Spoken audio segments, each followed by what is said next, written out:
The Chattanooga couple who was quarantined on a cruise ship for weeks in Japan has now been tested for the virus at the Lackland Air Force Base. 5 people from that cruise ship have now tested positive for the coronavirus. Our Hunter Hoagland talked with the two who fear they might be infected.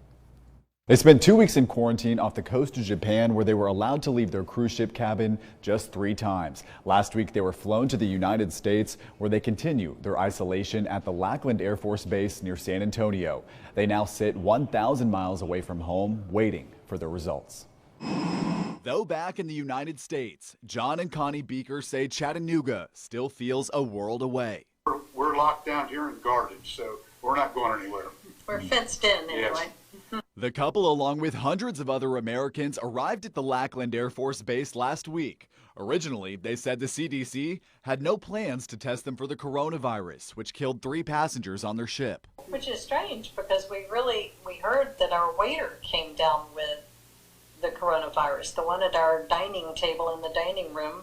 The two now fear they may be sick and not know it. The hardest things is knowing that most people that they're testing are still asymptomatic.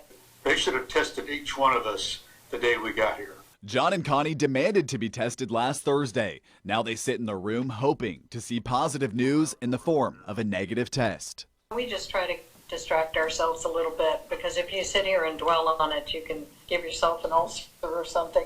The CDC giving strict instructions to those in quarantine, saying they'd prefer they stay in their rooms, but if they do leave, they must wear masks and can't speak to anyone. It's better just not to fight it. It is what it is. You just got to deal with it. And hopefully there's a light at the end of the tunnel and we'll go home.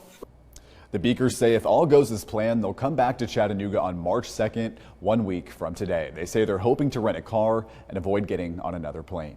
In the studio, I'm Hunter Hoagland, Channel 3 Eyewitness News.